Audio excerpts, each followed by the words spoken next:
para jamaah Zoomiyah rahimakumullah, wabil khusus adik-adik saya, saudara-saudara saya, Ikatan Mahasiswa Muhammadiyah, baik yang ada di Salatiga maupun di luar Salatiga yang kebetulan malam hari ini bisa hadir dan menyimak kajian ini.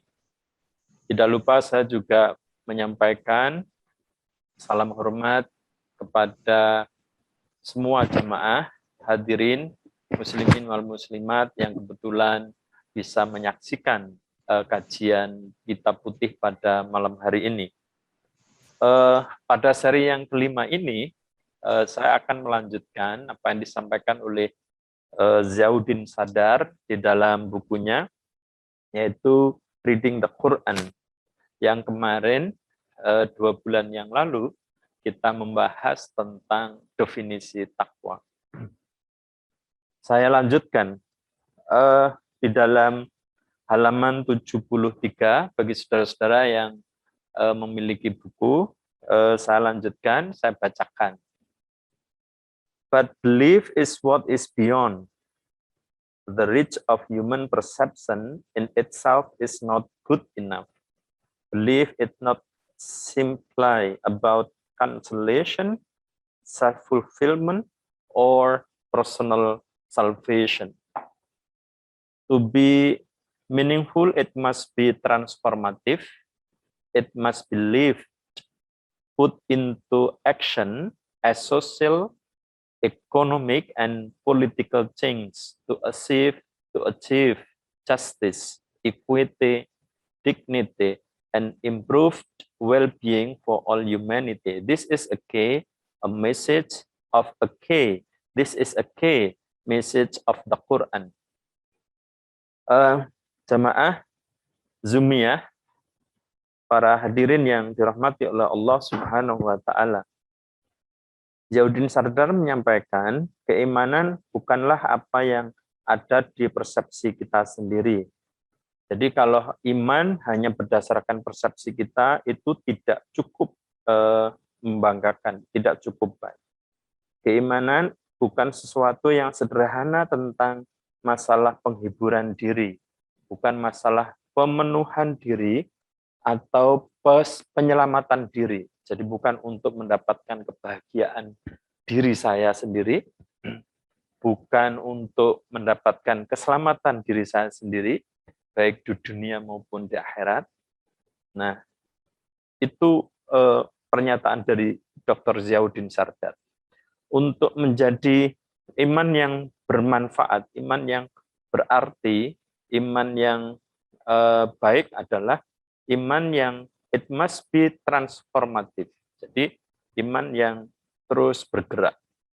Sebuah keimanan yang bisa menghidupkan hati, sebuah keimanan yang bisa menjadi sebuah tindakan sosial, into action as a social. Di dalam bidang ekonomik kita juga menghadirkan keimanan kepada Allah Subhanahu wa Ta'ala. Di dalam politik kita juga meyakini itu bagian dari keimanan, terutama adalah untuk memperoleh keadilan. Itu yang disebut dengan a change to achieve a justice. Nah, kira-kira seperti itu. Berikutnya, equity, kesetaraan, dignity, yaitu martabat, and improve well-being for all humanity, dan memperbaiki memperbaiki kehidupan bagi seluruh umat manusia, meningkatkan kesejahteraan umat manusia. Jadi keimanan yang seperti itu yang menurut Ziauddin Sadar tangkap, itulah yang disebut this is a key message of the Quran. Jadi takwa yang ada di dalam Al-Quran adalah ketakwaan yang menghidupkan di dalam sosial kehidupan kita dan mata, yaitu untuk kesejahteraan umat manusia di muka bumi. Nah, ini menurut saya sangat bagus. Jadi bukan keimanan yang egois gitu. Jadi iman yang hanya untuk menyelamatkan diri sendiri, untuk membahagiakan diri sendiri, itu menurut Ziauddin Sadar bukan begitu, tapi justru keimanan yang bisa untuk menyelamatkan seluruh umat manusia. Saya lanjutkan. The Quran makes consistent association between belief and establishing prayer, which is then linked to giving generously from what God has provided for us as individual and communities. Jadi Al-Quran itu secara konsisten untuk memadukan keimanan itu dengan diwujudkan dengan ibadah atau doa yang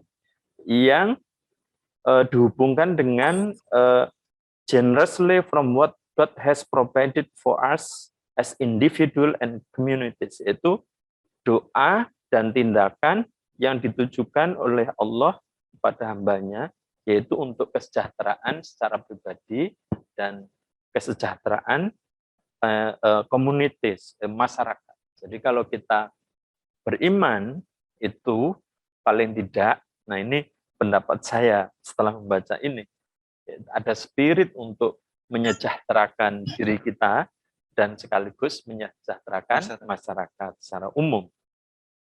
Jadi tidak pandang bulu. Jadi kalau masih mikir dirinya sendiri, itu belum keimanan yang transformatif, kira-kira begitu. This is how Muslim should practice the consciousness of God. Maka dari itu, iman bagi seorang Muslim itu artinya adalah mempraktekkan kesadaran kita akan kesadaran manusia akan Tuhan. Jadi iman esensinya adalah mempraktekkan di dalam kehidupan sehari-hari akan kesadaran adanya Allah Subhanahu wa Ta'ala. I see prayer as more than simply ritual worship. Jadi berdoa atau sholat atau ibadah bukan sesuatu yang bersifat ritual. Nah, itu bukan ritual. Kita jelungkar-jelungkir berdoa, kemudian itu bukan ritual. Tetapi if the human intellect is a way of appreciating, becoming conscious of and understanding God. Nah, ini yang penting. Then it is also another way of worshiping Him. Jadi sebagai manusia yang memiliki kapasitas intelektual, beribadah adalah bagaimana kita bersyukur kepada Allah. Mengapresiasi, jadi kita sholat berdoa itu menunjukkan kemahaesaan Allah, keagungan Allah, kerendahan kita, kekurangan kita, kelemahan kita, even pada hal-hal yang kecil. Itulah yang disebut way of appreciating. Kemudian becoming conscious of and understanding God. Dan kemudian kita menghadiri, menyadari, memahami bahwa yang maha sempurna, yang maha bijaksana, yang maha kasih sayang, yang maha kuat, yang membuat kita bisa selamat dari mara bahaya, yang memberi kita rizki, kesehatan, itu adalah Allah Subhanahu wa Ta'ala. Dan itu adalah pada akhirnya, it is also another way of worshiping Allah. Jadi memahami, menyadari, jadi memahami Allah dan menyadari kelemahan kita sebagai makhluk dan Allah sebagai Khalik itu adalah juga sebagai bentuk kita beribadah kepada Allah Subhanahu wa Ta'ala. The Quran wants to praise God by studying His sign, reflecting on nature, experimenting with the material world, promoting thought and learning. So, I see what God has provided in both concrete and abstract terms. Wealth and property, as well as knowledge and intellectual resources. Believers give generously of both varieties. Jadi, Al-Quran itu sebagai bentuk untuk memuji Allah Subhanahu wa Ta'ala. Al-Quran ingin, nah gitu. The Quran wants, Al-Quran menghendaki kita umat Islam, orang yang beriman, yaitu untuk memuji Allah Subhanahu wa taala dengan mempelajari ayat-ayat kauniyah. Nah, jadi Al-Qur'an mengajak supaya kita berpikir tentang alam. Al-Quran mengajak kepada kita untuk memikirkan ciptaan relasi sama manusia misalnya. Jadi tanda-tanda kekuasaan Allah. Jadi reflecting on nature. Jadi reflect itu apa? Merenungkan tentang ciptaan Allah berupa alam. Experimenting with the material world. Jadi menguji coba, mempelajari, mengkaji, kemudian apa? Promoting thought, meningkatkan kita agar daya pikir kita. Karena kemanusiaan kita itu penanda yang paling bagus dengan selain makhluk yang lain adalah kemampuan kita di dalam berpikir. Nah, Al-Quran mengajak supaya kita terus-menerus belajar, supaya kita mempunyai kemampuan berpikir yang lebih tinggi. Nah, oleh karena itu, kata Ziauddin Sardar, saya melihat bahwa Allah Subhanahu wa taala telah melengkapi kita sebagai manusia ini, yaitu hal-hal yang bersifat abstrak di dalam diri kita, gagasan, misalnya pikiran, daya imajinasi, dan di saatnya sama Allah juga menciptakan kita dengan atau memberi hal-hal yang bersifat dalam diri kita, yaitu yang konkret berupa fisik atau raga. Itu menurut saya sangat luar biasa. Nah, sebagai orang beriman, kita telah diberikan sesuatu yang sangat luar biasa, tidak pernah meminta, tidak pernah menginginkan, dan kehidupan kita itu sudah dilengkapi oleh Allah Subhanahu wa taala generously. Jadi dengan sangat-sangat bermurah hati Allah Subhanahu wa taala. Next, saya lanjutkan. The Quran proclaims itself to be a distinctive revelation of God's words. Jadi Al-Quran menunjukkan atau mengkampanyekan dirinya bahwa dia adalah wahyu yang sangat, jadi a distinctive revelation of God's word. Jadi firman Allah yang sangat-sangat spesial, yang sangat berbeda dengan kitab-kitab yang lainnya. Jadi Allah menurunkan banyak wahyu, banyak kitab, tetapi Al-Quran disebut a distinctive revelation. Jadi sebagai wahyu yang menjadi pembeda atau berbeda dengan yang lainnya. However, those who accept the revelation given to Muhammad sallallahu alaihi wasallam are not the first to receive God's message. Jadi orang-orang yang telah menerima wahyu yang diberikan kepada Muhammad adalah bukan wahyu yang pertama. Artinya Allah memberikan wahyu atau kitab atau petunjuk bukan hanya kepada Nabi Muhammad. Misalnya dia meneruskan, history begins with God's revelation to the first prophet, Adam. And since then, a succession of prophets have brought God's message to humankind. Contoh, misalnya dalam sejarah berawal dari Allah memberikan wahyu yang pertama kepada Nabi Adam, dan sejak saat itu wahyu yang dibawa oleh Adam adalah bukan untuk dirinya sendiri, tapi juga untuk umat manusia. Next. The Quran has a great deal. Jadi, the Quran has a great deal to say about how people of faith should relate to one another.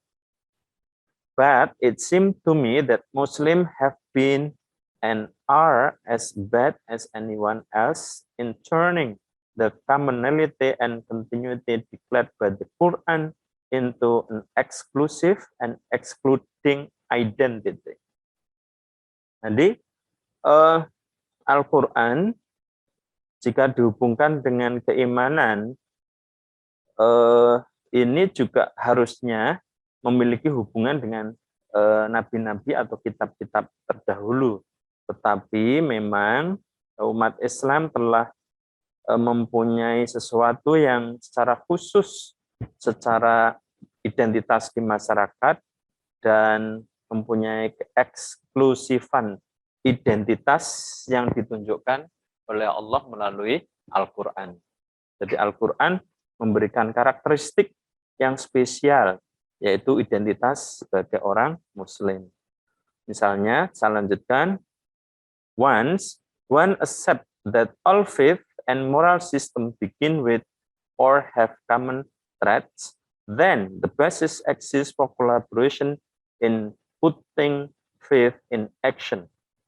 There is a shared rationale for finding the means to work together to make the world a better place, a place of peace and peaceful cohabitation based on transformative change.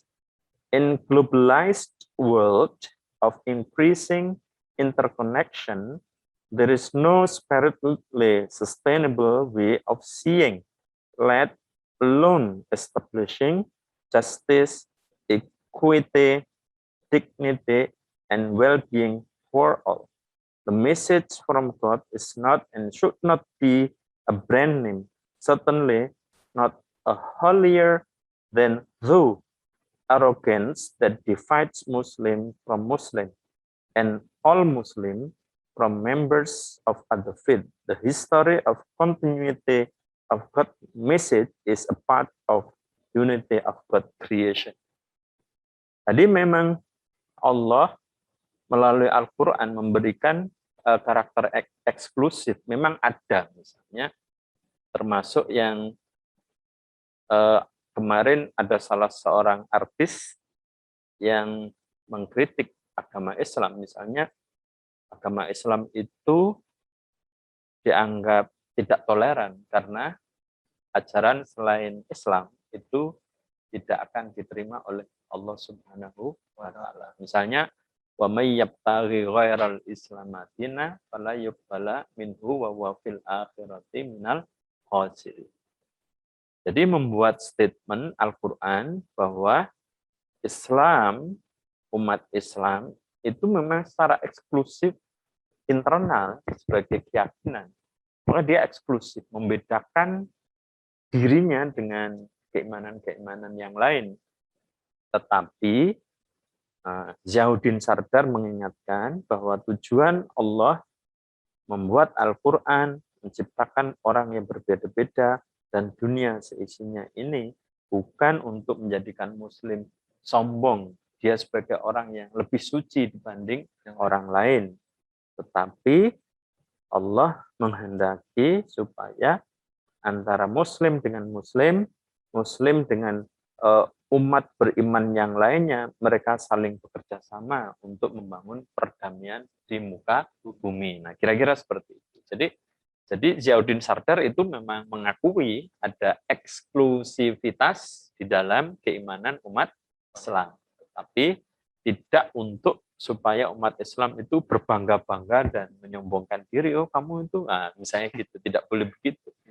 Nah, tetapi di saat yang sama, keeksklusivitasan umat Islam itu sebagai identitas, dia tetap harus mau dan bekerja sama dengan kelompok iman lainnya dan sesama umat Islam. Untuk apa? Untuk membangun perdamaian dan kesejahteraan di muka bumi. Nah, kira-kira seperti itu. Ini masih panjang cerita tentang orang yang bertakwa. Saya lanjutkan.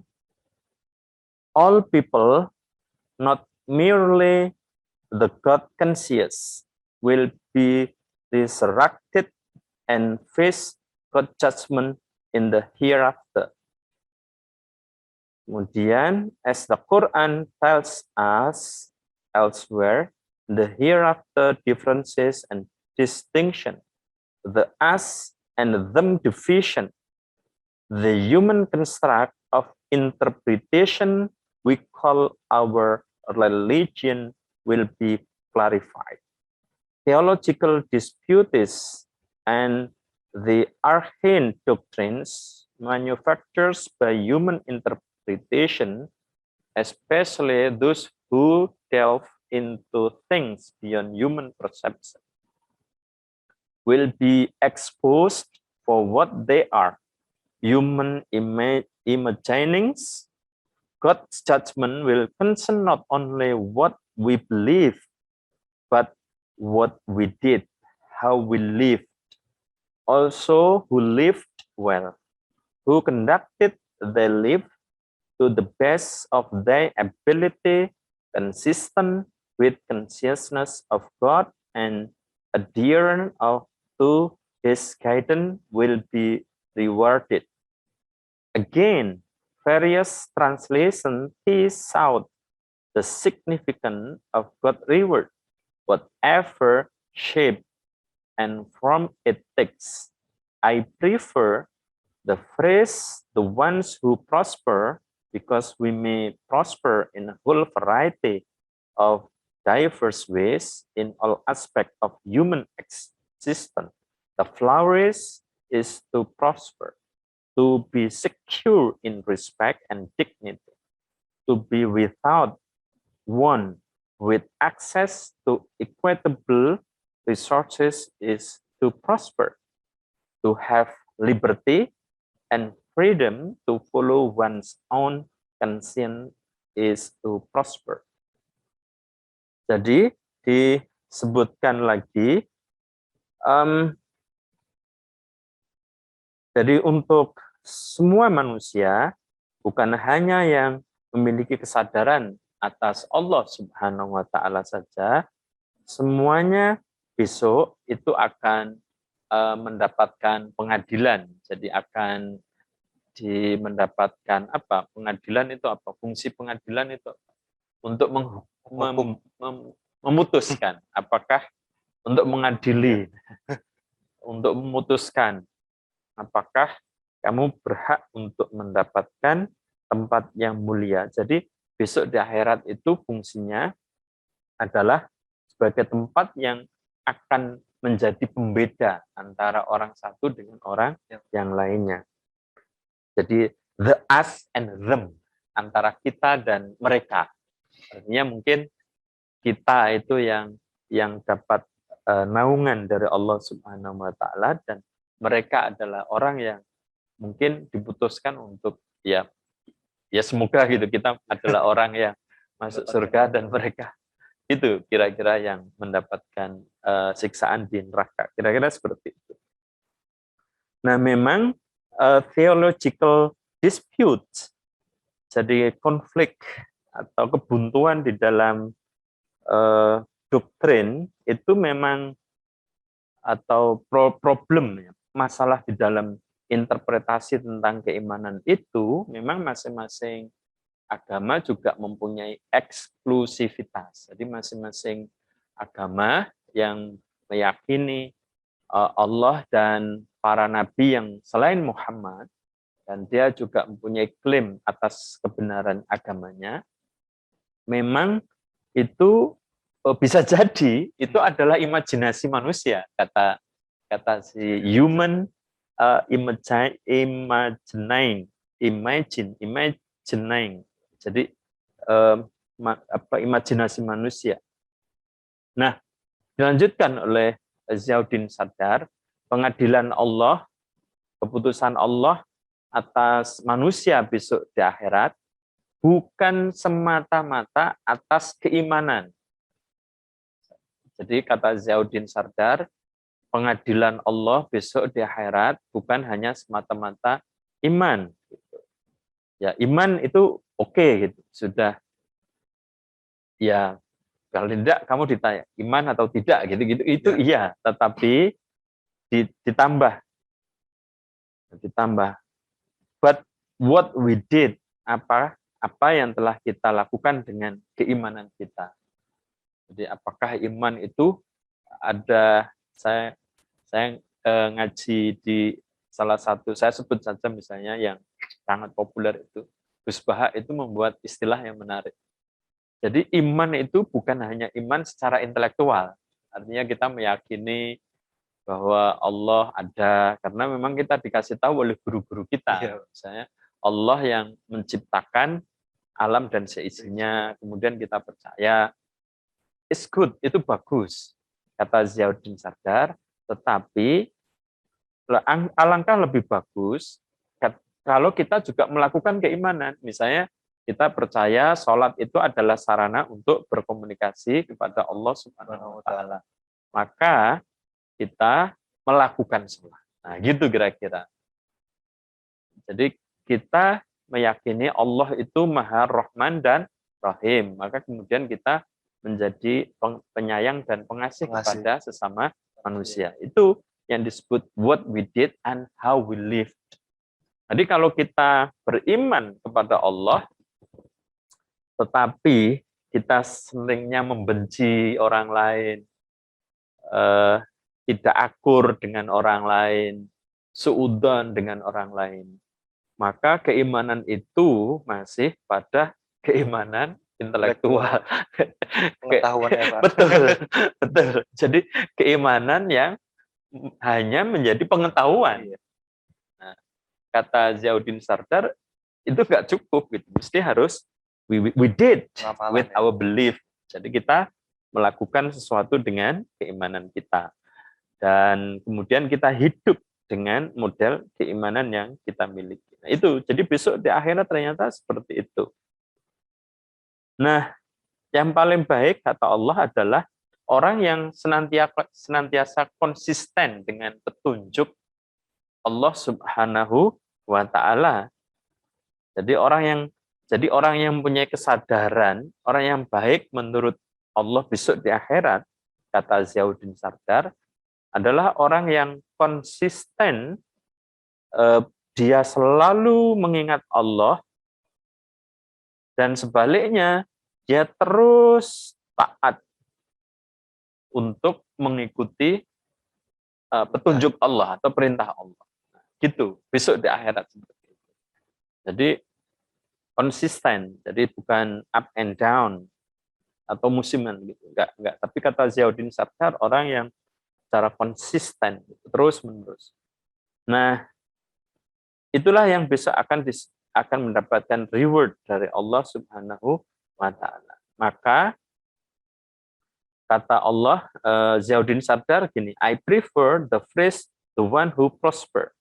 Jadi orang yang sejahtera, kata Ziauddin Sardar, orang yang makmur, orang yang sejahtera adalah orang yang menghormati atas perbedaan cara hidup dengan segala dimensinya. Misalnya di Indonesia nih Mas, kita umat Islam saja ada ormasnya banyak. Belum ormasnya, belum pakaiannya, belum pakai hijabnya.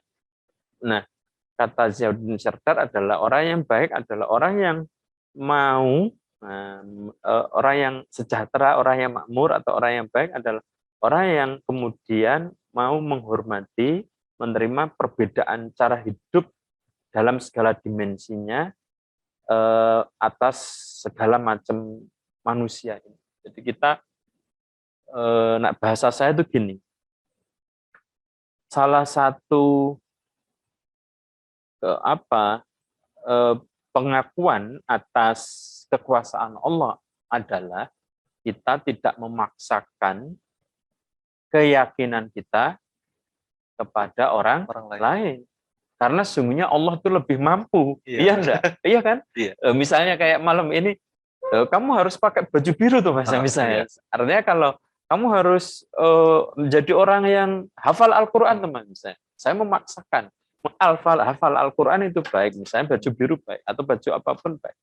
Tapi kalau saya sudah memaksa, menjadi orang baik. Nah, itu bukan orang baik, kata Ziauddin Sardar, menurut Allah. Jadi, kita harus mengakui eksistensi. Karena apa?